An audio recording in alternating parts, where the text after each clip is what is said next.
Assalamualaikum warahmatullahi wabarakatuh. Selamat datang di podcast IDI Jatim Channel. Buat Sobat IDI Jatim Channel, selamat datang kembali, selamat bergabung di episode lainnya. Dan kali ini topiknya tidak kalah menarik tentunya dengan topik-topik sebelumnya.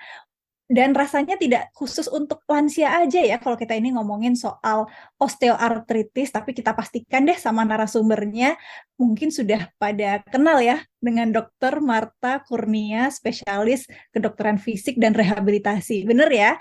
Beliau ini konsultan juga ya kan di bidang kedokteran fisik dan rehabilitasi, tapi kita kalau mungkin kenal beliau ini sebenarnya juga sibuk sebagai humasnya UNER begitu ya. Mungkin Dokter Marta bisa cerita kesibukannya sedikit, Dokter Marta. Loh, ini mau podcast apa kok pakai kesibukan? Ya, Ya, mungkin sedikit aja, Dokter. Biar semakin kenal kan katanya tidak kenal tidak sayang, gitu ya. kok nggak pakai sapaan? Sobat ID Jatim Channel. Iya, Sobat IDI Jatim Channel. Oke. Benar.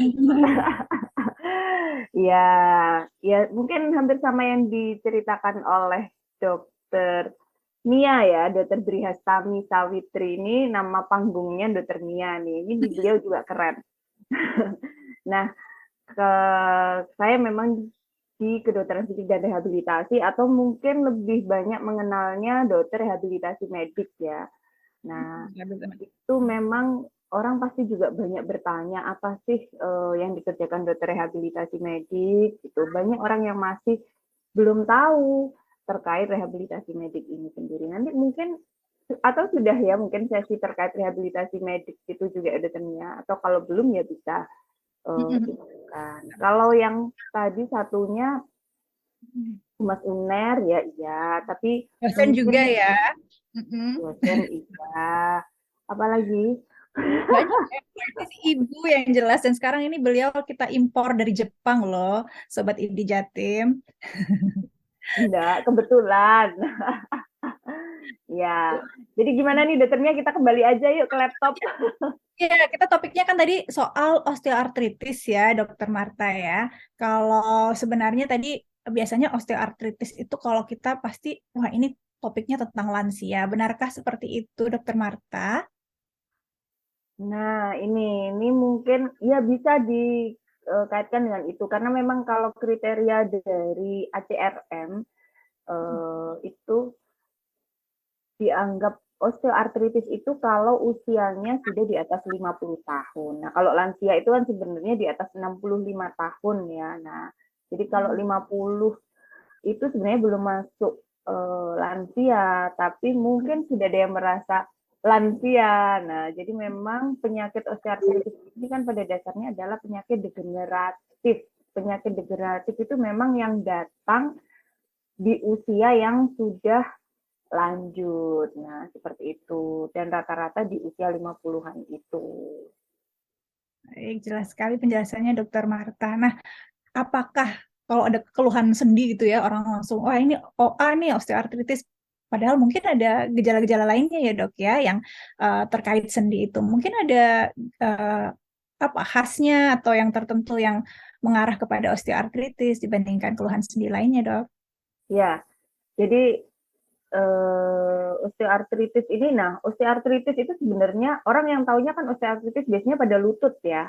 Taunya OA, oh ini lututku OA, padahal osteoartritis itu sebenarnya namanya aja penyakit degeneratif sendi dan terjadinya pada sendi benar. Nah ini kalau pernah belajar SMP SMA kan ada sendi benar, ada sendi palsu. Nah itu. Nah kalau osteoartritis hanya terjadi pada sendi benar. Contoh-contoh sendi benar seperti lutut, kemudian bahu, tangan, jari-jari tangan, siku. Nah, itu kan juga sendi benar. Jadi tidak hanya di lutut, hanya memang lebih sering dia di sendi-sendi yang weight bearing.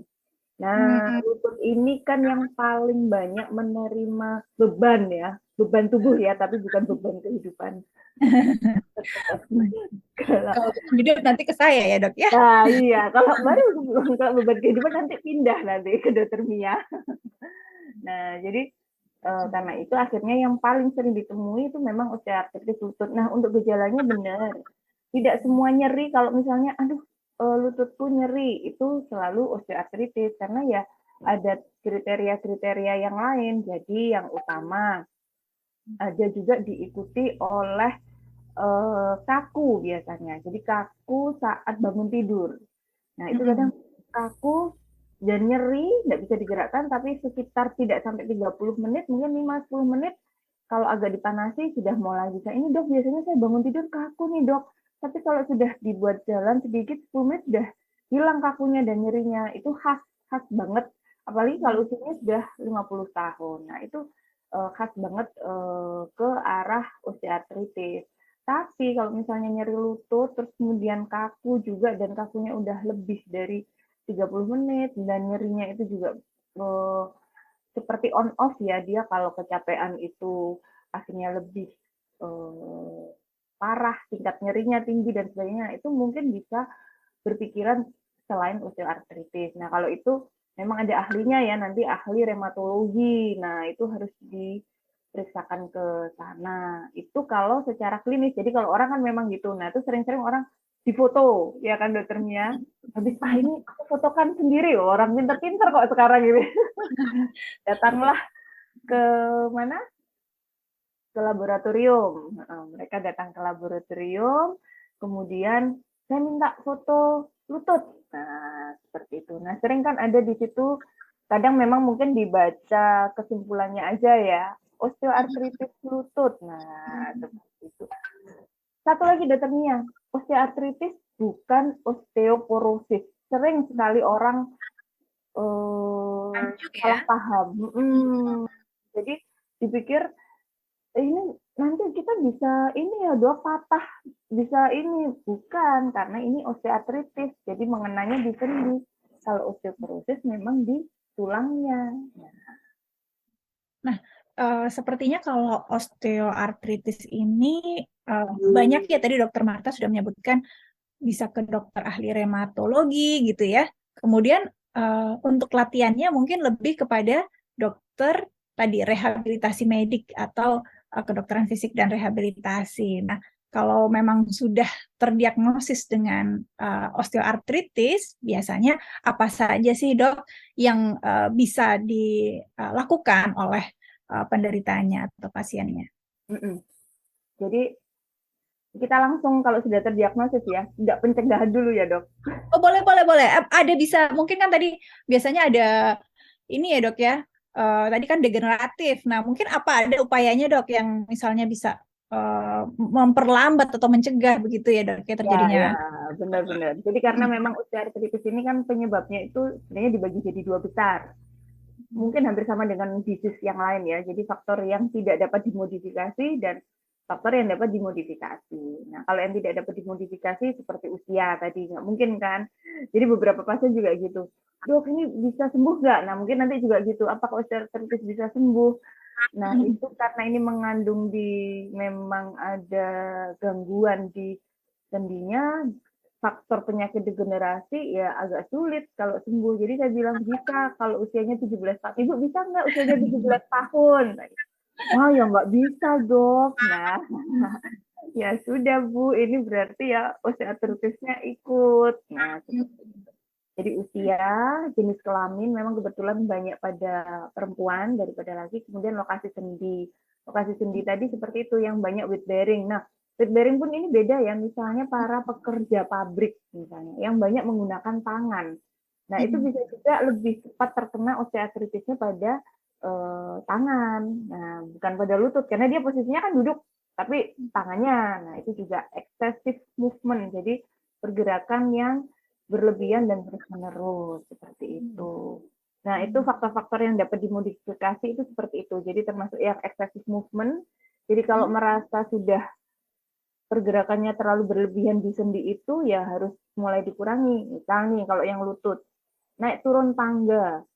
Waduh dok, kantor saya di lantai 3, toiletnya di lantai 2. Kemudian kalau menemui customer di lantai 1.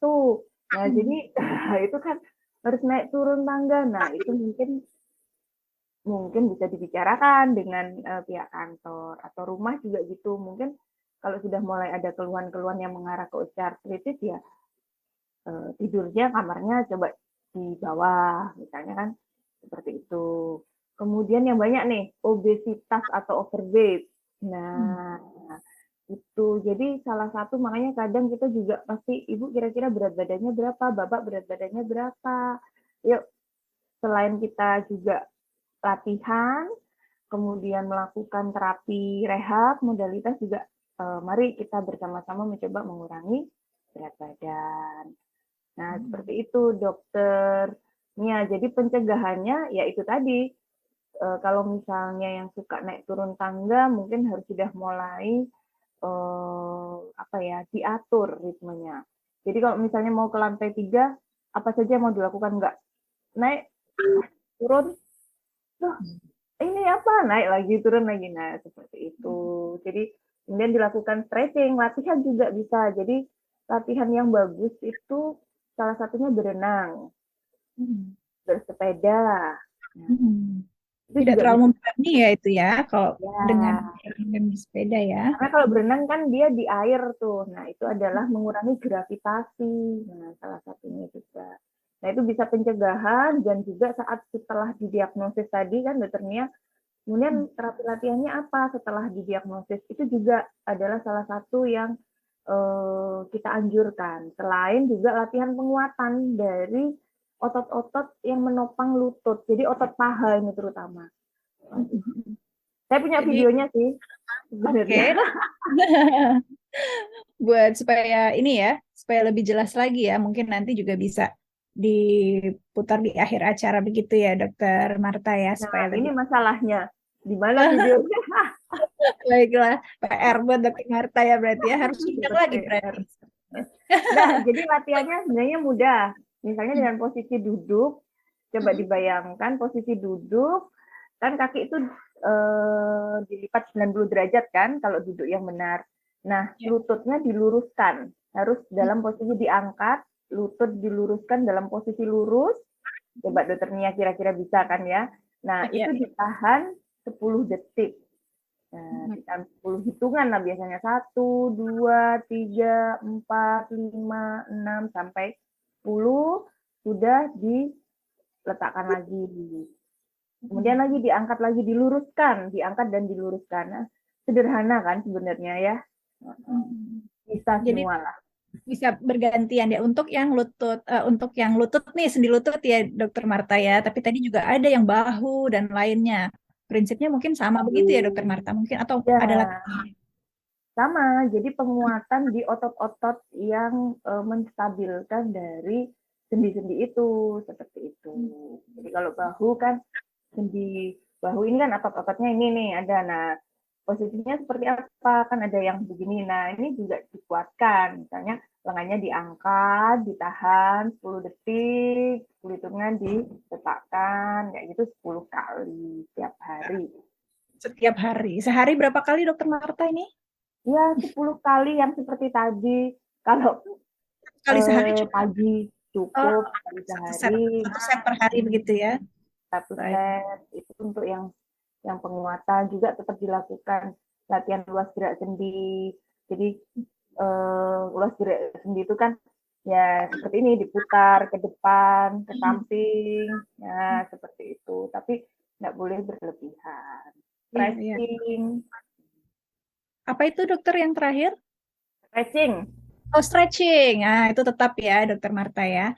Kadang-kadang karena juga osteoartritisnya mungkin tadi gerak sendinya juga terbatas ya.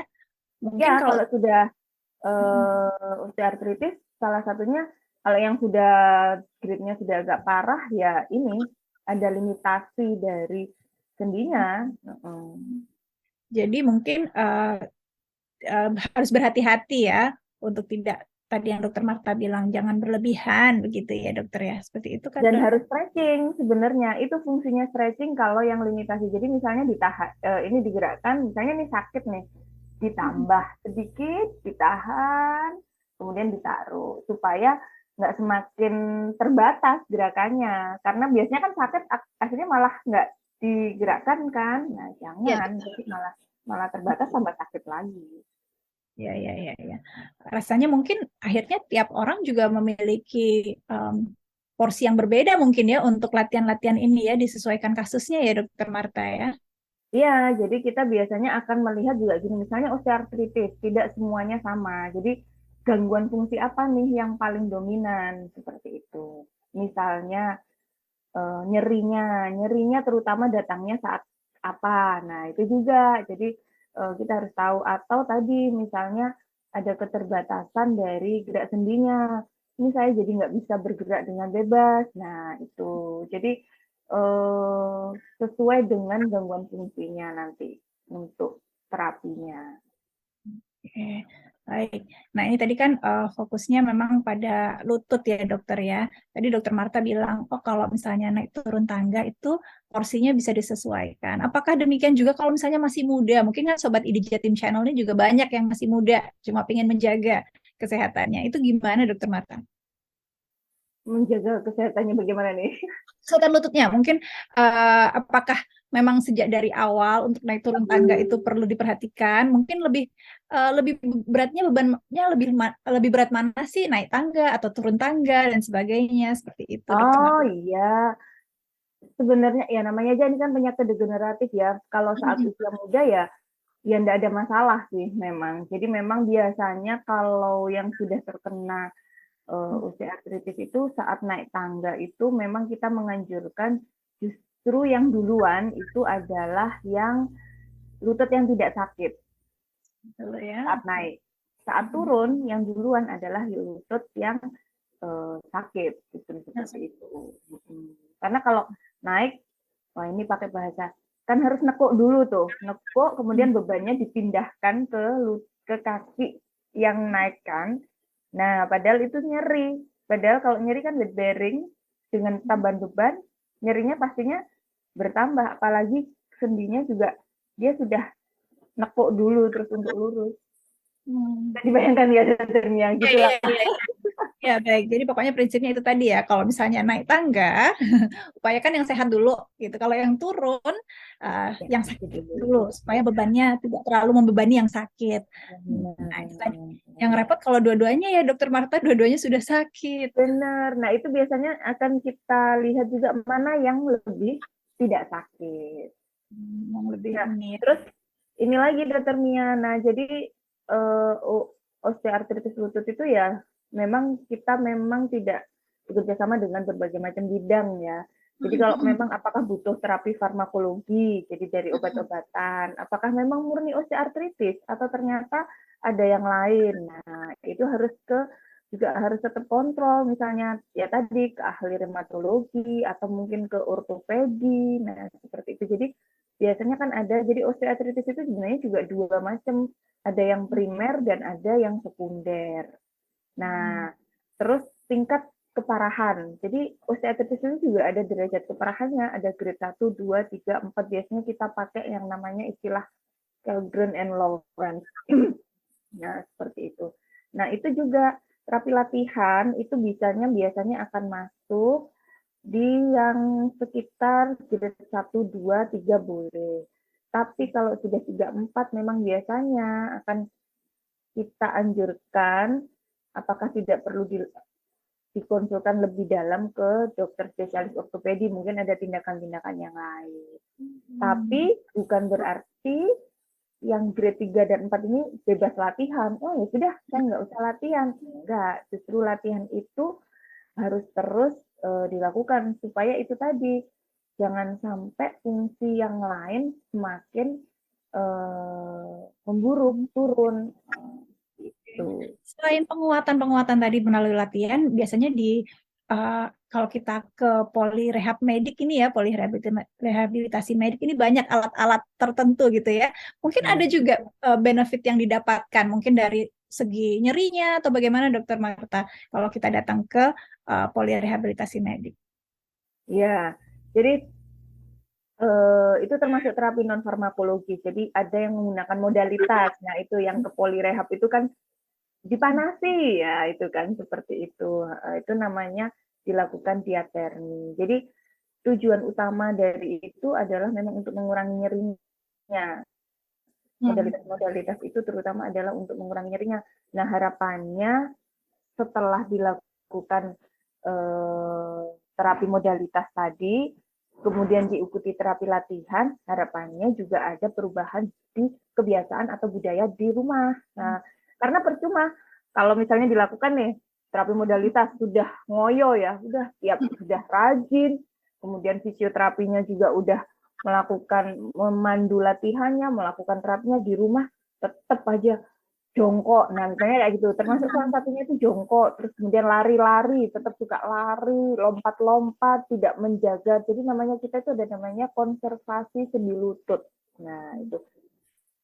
Konservasi sendi lutut itu adalah hal-hal yang perlu diperhatikan oleh pasien mungkin juga, atau ya jangan calon pasien lah, ya salah satu penilaian untuk memproteksi sendi lutut itu. Jadi yaitu tadi untuk meminimalkan yang berlebihan tadi, termasuk tadi misalnya naik turun tangga. Kalau sudah tahu ya dibatasi lah, sehari misalnya naik turun tangga dengan usianya yang bertambah ya dikurangi. Maaf. Minum dulu dokter. Ya. Oke, kalau untuk ngomong-ngomong soal minum ya dok ya, nah biasanya kan banyak yang minum obat-obat apa ya, yang di luar yang diresepkan dokter ya, suplemen atau nutrisi khusus. Nah sebenarnya sarannya seperti apa dokter Marta kalau dari ilmu dokter? Iya, jadi memang salah satu apa itu namanya ya, zat ya, yang ada di sendi itu kan glukosamin gitu ya. Itu memang ada yang diproduksi baik berupa injeksi, juga berupa obat, seperti itu. Nah, itu memang harapannya diberikan untuk salah satunya bisa mengurangi nyeri, tapi bukan berarti menggantikan ya, karena memang itu sudah berkurang kan produksinya.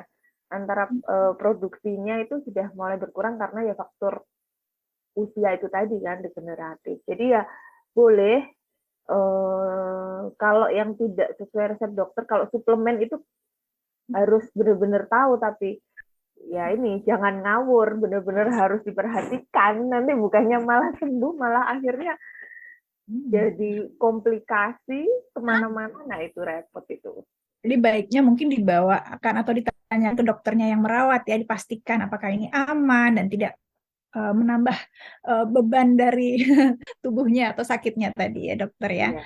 Kalau tadi dokter bicara soal diatermi atau pemanasan, apakah di rumah juga bisa dok dilakukan pemanasan? Mungkin apa dok, kompres hangat kah atau gimana, itu apakah bermanfaat juga?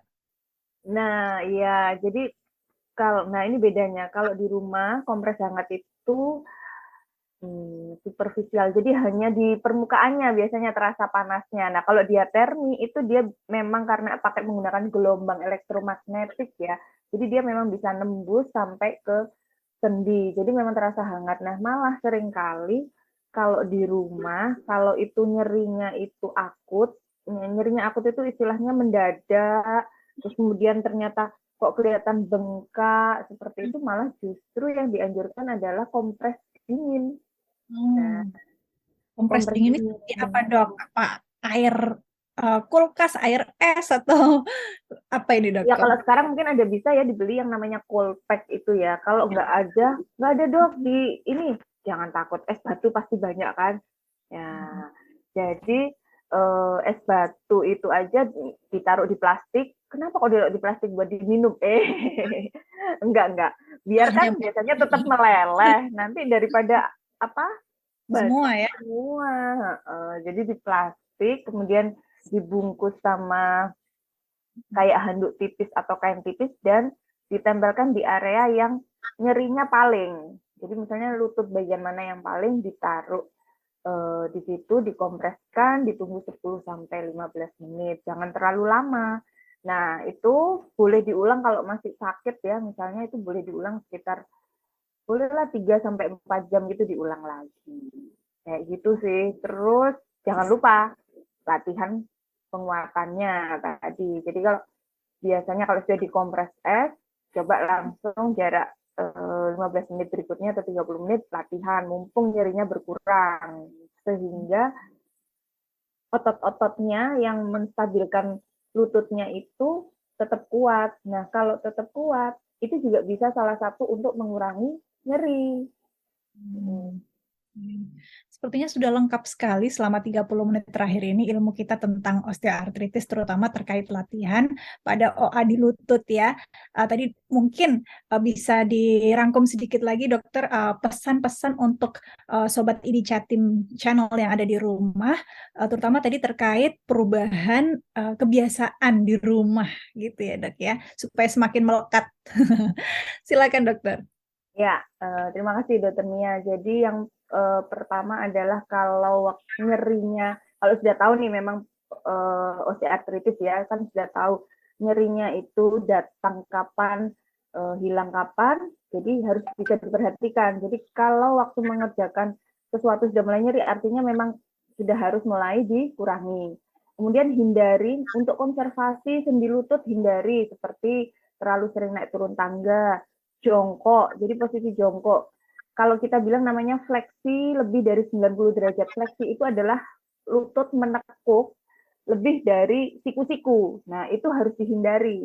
Kayak termasuk jongkok itu salah satunya ya. Jadi kalau punya klosetnya masih kloset jongkok mungkin sudah mulai dipikirkan. Kalau yang sudah untuk kakeknya, neneknya atau orang tuanya ya mungkin sudah mulai dicarikan yang kloset duduk. Kemudian yang suka olahraga nih misalnya, nah kalau yang suka lompat-lompat juga harus mulai diperhatikan. Kalau nyerinya tidak bisa dikurangi, ya harus mulai dikurangi. Untuk aktivitasnya olahraga itu mungkin bisa digantikan dengan olahraga yang lebih aman, misalnya bersepeda atau berenang tadi. Dan jangan lupa latihan penguatan, kemudian latihan luas gerak sendi, dan ada satu lagi sebenarnya Dokter Mia, latihan endurance. Jadi ini untuk ketahanan. Jadi lebih untuk supaya lebih tahan nyeri. Mungkin demikian Dokter Mia. Jangan lupa kompres dingin kalau nyerinya sekali ya, kalau sangat nyeri. Saya jadi penasaran nih latihan endurance-nya yang disebutkan oleh Dokter Marta ini. Nanti Masih next kan sama Dokter Marta supaya diundang lagi di Jatim Channel. bener dong. Ya. Dan kalau memang ada topik-topik lain yang pingin Sobat ID Jatim Channel ketahui lebih lanjut dari ahlinya, silahkan ditulis di komen di bawah ya, supaya kita bisa mengundang ahli yang tepat untuk menjawab pertanyaan Anda tersebut. Sekali lagi saya ucapkan terima kasih banyak Dokter Marta sudah menyempatkan waktunya meskipun sedang berada di luar negeri untuk berbagi. Ini loh di kamar nih di podcast. Sebelahan ya sebenarnya ya. Supaya ini ya dokter ya, supaya Sobat ID Jatim Channel bisa mempraktekkan tadi latihan-latihan di rumah supaya latihan OA di lututnya mungkin bisa mereda, dan juga Dokter Marta mengingatkan kita selalu untuk kontrol teratur, untuk kalau ada obat-obatan yang perlu diminum juga rajin diminum. Kemudian kalau ada suplemen yang mungkin masih tanda tanya bisa dikonsultasikan kepada dokter yang merawat. Terima kasih banyak Dokter Marta atas ilmunya. Terima kasih juga kepada seluruh Sobat ID Jatim Channel yang sudah menyimak selama 30 menit terakhir. Saya Terima kasih Dokter Mia atas undangannya. Terima kasih Dokter Marta, sehat selalu. Yuk.